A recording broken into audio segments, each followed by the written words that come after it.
कृष्ण भक्तों को मेरा प्यार भरा राधे राधे। आज हम श्रीमद् भागवत के 9वें स्कंद के 18वें अध्याय में प्रवेश करेंगे, जिसमें ये याति चरित्र का वर्णन किया गया है। श्री सुखदेव जी कहते हैं, परीक्षित, जैसे शरीरधारियों के 6 इंद्रियां होती हैं, वैसे ही नहुस के 6 पुत्र थे। उनके नाम थे यति, ययाति, संयाति और अयाति, वियाति और कृति। नहुस अपने बड़े पुत्र यति को राज्य देना चाहता था, परंतु उसने स्वीकार नहीं किया, क्योंकि वह राज्य पाने का परिणाम जानता था। राज्य एक ऐसी वस्तु है जो उसके दांव पेच और प्रबंध आदि में भीतर प्रवेश कर जाता है, वह अपने आत्मस्वरूप को नहीं समझ पाता है। जब इंद्र पत्नी सची से सहवास करने की चेष्टा करने के कारण नहुस को ब्राह्मणों ने इंद्र पद से गिरा दिया और अजगर बना दिया, तब राजा के पद पर ययाति बैठे। ययाति ने अपने 4 छोटे भाइयों को 4 दिशाओं में नियुक्त कर दिया और स्वयं शुक्राचार्य जी की पुत्री देवयानी और दैत्यराज वृषपर्वा की पुत्री समिष्ठा को पत्नी के रूप में स्वीकार करके पृथ्वी की रक्षा करने लगे। राजा परीक्षित ने पूछा, भगवान शुक्राचार्य जी तो ब्राह्मण थे, ययाति क्षत्रिय, फिर ब्राह्मण कन्या और क्षत्रिय वर का प्रतिलोम विवाह कैसे हुआ? श्री सुखदेव जी ने कहा, राजन, दानव राज वृषपर्वा की एक बड़ी माननीय कन्या थी, उसका नाम था समिष्ठा। वह एक दिन अपनी गुरु पुत्री देवयानी और 1000 सखियों के साथ अपनी राजधानी की श्रेष्ठ उद्यान में टहल रही थी। उस उद्यान में सुंदर सुंदर पुष्पों से लदे हुए अनेकों वृक्ष थे। उसमें एक बड़ा सुंदर सरोवर था। सरोवर में कमल खिले हुए थे और उन पर बड़े ही मधुर स्वर में भौरे गुंजार कर रहे थे। उनकी ध्वनि से सरोवर तट गूंज रहा था। जलाशय के पास पहुंचने पर उस सुंदरी कन्या ने अपने अपने वस्त्रों को तो घाट पर ही रख दिए और उस तालाब में प्रवेश करके वे एक दूसरे पर जल उलीच उलीच कर क्रीड़ा करने लगी।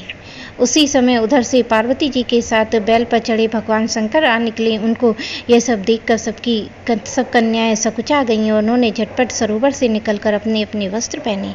शीघ्रता के कारण समिष्ठा ने अनजान में ही देवयानी के वस्त्र को अपना समझकर पहन लिया और इस पर देवयानी क्रोध के मारे आग बबूला हो गई। उसने कहा, अरे देखो तो सही, इस दासी को कितना अनुचित काम कर डाला है। राम राम, जैसी कुतिया यज्ञ का हविष्य उठा ले जाए, वैसे ही इसने मेरे वस्त्र पहन लिए हैं। जिन ब्राह्मणों ने अपने तपोबल से इस संसार की सृष्टि की है, जो परम पुरुष परमात्मा के मुख रूप हैं, जो अपने हृदय में निरंतर ज्योतिर्मय परमात्मा को धारण किए रहते हैं और जिन्होंने संपूर्ण प्राणियों के कल्याण के लिए वैदिक मार्ग का निर्देश किया है, बड़े बड़े लोकपाल और देवराज इंद्र ब्रह्मा आदि जिनके चरणों की वंदना और सेवा करते हैं, और तो क्या लक्ष्मी जी के एकमात्र आश्रय परम पावन विश्वात्मा भगवान भी जिनकी वंदना और स्तुति करते हैं, उन्हीं ब्राह्मणों में हम श्रेष्ठ भृगुवंशी हैं। और इसका पिता प्रथम तो असुर है, फिर हमारा शिष्य है। इस पर भी इस दुष्टा ने तो जैसे शूद्र वेद पढ़ ले, उसी तरह हमारे कपड़ों को पहन लिया है। जब देवयानी इस प्रकार गाली देने लगी, तब समिष्ठा क्रोध से तिलमिला उठी और वह चोट खाई हुई नागिन के समान लंबी लंबी सांसें लेने लगी। उसने अपने दांतों से होंठ दबाकर कहा, भिखारिन, तू इतना बहक रही है, तुझे कुछ अपनी बात का पता है? जैसे कौवे और कुत्ते हमारे दरवाजे पर रोटी के टुकड़ों के लिए प्रतीक्षा करते हैं, वैसे ही क्या तुम भी हमारे घरों की ओर नहीं ताकती रहती हो? समिष्ठा ने इस प्रकार बड़ी बड़ी बात कहकर गुरुपुत्री देवयानी का तिरस्कार किया और क्रोधवश उसके वस्त्र छीनकर उसे कुएं में ढकेल दिया। समिष्ठा के चले जाने पर संयोगवश शिकार खेलते हुए राजा ययाति उधर आ निकले। उन्हें जल की आवश्यकता थी, इसलिए कुएं में पड़ी हुई देवयानी को उन्होंने देख लिया। उस समय वे वस्त्रहीन थी, इसलिए उन्होंने अपना दुपट्टा उसे दे दिया और दया करके अपने हाथ से उसका हाथ पकड़कर उसे बाहर निकाल लिया। देवयानी ने प्रेम भरी वाणी से वीर ययाति से कहा, वीर शिरोमणि राजन, आज आपने मेरा हाथ पकड़ा है, और जब आपने मेरा हाथ पकड़ ही लिया है, तब कोई दूसरा इसे ना पकड़े। वीर श्रेष्ठ, कुएं में गिर जाने पर मुझे तो आपका अचानक दर्शन हुआ है। यह भगवान का किया हुआ संबंध समझना चाहिए।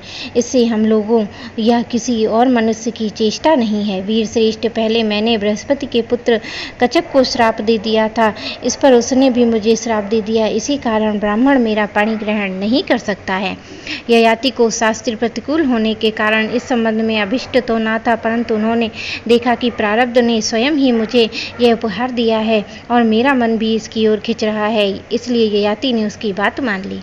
वीर राजा ययाति जब चले तब देवयानी रोती पीटती अपने पिता शुक्राचार्य जी के पास पहुंची और शमिष्ठा ने जो कुछ कहा वह सब कुछ कह सुनाया। शमिष्ठा के व्यवहार से भगवान शुक्राचार्य का मन भी उचट गया। वे पुरोहिताई की निंदा करने लगे। उन्होंने सोचा कि इसकी अपेक्षा तो खेत बाजार में कबूतरों की तरह कुछ बीन कर खा लेना ही अच्छा है। अतः अपनी कन्या देवयानी को साथ लेकर वे नगर से निकल पड़े। तब वृषपर्वा को यह मालूम हुआ, उनके मन में यह शंका हुई कि गुरुजी कहीं शत्रुओं की जीत न करा दें अथवा मुझे शाप न दे दें। अतएव वे उनको प्रसन्न करने के लिए पीछे पीछे गए। रास्ते में उनके चरणों में सिर के बल गिर गए और भगवान शुक्राचार्य का क्रोध तो आधे ही छड़का था। उन्होंने वृषपर्वा से कहा, राजन, मैं अपनी पुत्री देवयानी को नहीं छोड़ सकता, इसलिए इसकी जो इच्छा है तुम पूरी कर दो, फिर मुझे लौट चलने में कोई आपत्ति ना होगी। जब वृषपर्वा ने ठीक है ये कहकर उनकी आज्ञा स्वीकार कर ली, तब देवयानी अपने मन की बात कही। उसने कहा, पिताजी, मुझे जिस किसी को दे दें और मैं जहाँ कहीं जाऊँ, शमिष्ठा अपनी सहेलियों के साथ मेरी सेवा के लिए वहीं चले। शमिष्ठा ने अपने परिवार वालों का संकट और उसके कार्य का गौरव देखकर देवयानी की बात स्वीकार कर ली। वह अपनी 1000 सहेलियों के साथ दासी के समान उसकी सेवा करने लगी। शुक्राचार्य ने देवयानी का विवाह राजा ययाति के साथ कर दिया और शमिष्ठा को दासी के रूप में देकर उनसे कह दिया, राजन, इसको अपनी सेज पर कभी न आने दें। परीक्षित कुछ दिनों बाद देवयानी पुत्रवती हो गई। उसको पुत्रवती देखकर एक दिन शमिष्ठा ने अपने ऋतुकाल में देवयानी के पति ययाति से एकांत में सहवास की याचना की। शमिष्ठा के पुत्र के लिए प्रार्थना धर्म संगत है, यह देखकर धर्मज्ञ राजा ययाति ने शुक्राचार्य की बात याद रहने पर भी यह निश्चय किया कि समय पर प्रारब्ध के अनुसार जो होना होगा हो जाएगा। देवयानी के 2 पुत्र यदु और तुवर्ष तथा वृषपर्वा की पुत्री शमिष्ठा के 3 पुत्र हुए, ध्रुव, अनु और पुरु। जब माननीय देवयानी को ये मालूम हुआ कि शमिष्ठा को मेरे पति के द्वारा गर्भ रहा था, तब वह क्रोध से बेसुध होकर अपने पिता के घर चली गई। कामी ययाति ने मीठी मीठी बातें, अनुनय विनय और चरण दबाने आदि के द्वारा देवयानी को मनाने की चेष्टा की। उसके पीछे पीछे वहां तक गए परंतु मना न सके। शुक्राचार्य जी ने भी क्रोध में भरकर ययाति से कहा, तू अत्यंत स्त्री लंपट, मंद बुद्धि और झूठा है। जा, तेरे शरीर में वह बुढ़ापा आ जाए जो मनुष्य को कुरूप कर देता है।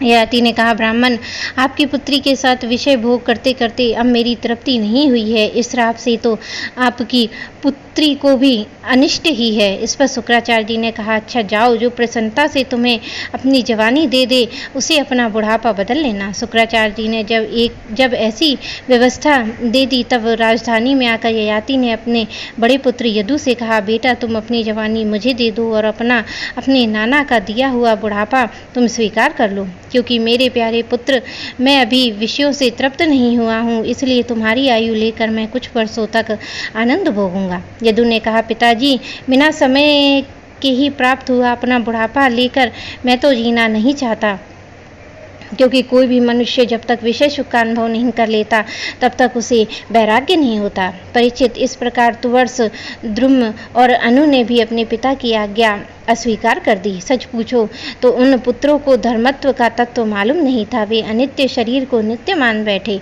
अब ययाति की अवस्था में सबसे छोटे किंतु गुणों में बड़े पुत्र पुरु को बुलाकर पूछा, कहा, बेटा, अपने भाइयों के समान तुम्हें तो मेरी बात नहीं टालनी चाहिए। पुरु ने कहा, पिताजी, पिता की कृपा मुझे परम पद की प्राप्ति हो सकती है। वास्तव में पुत्र का शरीर पिता का ही दिया हुआ है। ऐसी अवस्था में ऐसा कौन है जो संसार में पिता को उपकार का बदला चुका सके। उत्तम पुत्र तो वह है जो पिता के मन की बात बिना कहे स्वीकार कह देने पर श्रद्धा के साथ आज्ञा पालन करके पुत्र को माध्यम कहते हैं। जो आज्ञा प्राप्त होने पर भी अश्रद्धा से उसका पालन करे वह अधम पुत्र है, और जो किसी प्रकार की भी पिता की आज्ञा का पालन नहीं कर सकता उसका तो पुत्र कहना भी भूल है, वह तो पिता का मलमूत्र ही है। परीक्षित, इस प्रकार कहकर पुरु ने बड़े आनंद से अपने पिता को बुढ़ापा स्वीकार कर लिया। राजा ययाति भी उसकी जवानी लेकर पूर्वत विषयों का सेवन करने लगे। वे 7 द्वीपों के एक छत्र सम्राट थे। पिता के समान भली भांति प्रजा का पालन करते थे। उनकी इंद्रियों में पूरी शक्ति थी। वे यथा प्राप्त विषयों को यथेच्छ उपभोग करते थे। देवयानी उनकी प्रियतमा पत्नी थी, वह अपनी प्रीतम ययाति को अपने मन, वाणी, शरीर, वस्तुओं के द्वारा दिन दिन प्रसन्न करने लगी, एकांत में सुख देने लगी। राजा ययाति ने समस्त वेदों की परवेद स्वरूप यज्ञ पुरुष भगवान श्री हरि का बहुत से बड़ी दक्षिणा वाले यज्ञों से यजन किया। जैसे आकाश में दल के दल बादल दिखते हैं और कभी ना दिखते हैं, वैसे ही परमात्मा के स्वरूप में यह जगत स्वप्न और माया और मनोराज्य के समान कल्पित है। यह कभी अनेक नाम रूपों से प्रतीत होता है और कभी नहीं भी। वे परमात्मा सबके हृदय में विराजमान हैं, उनका स्वरूप सूक्ष्म से भी सूक्ष्म है। उन्हीं सर्वशक्तिमान सर्वव्यापी भगवान श्री नारायण को अपने हृदय में स्थापित कर राजा ययाति ने निष्काम भाव से उसका यजन किया। इस प्रकार 1000 वर्ष उन्होंने अपनी इंद्रियों के साथ मन को जो उसके प्रिय विषयों को भोगा, परंतु इतने पर भी चक्रवर्ती सम्राट ययाति की भोगों से तृप्ति ना हो सकी। मेरे प्यारे कृष्ण भक्तों को मेरा प्यार भरा राधे राधे।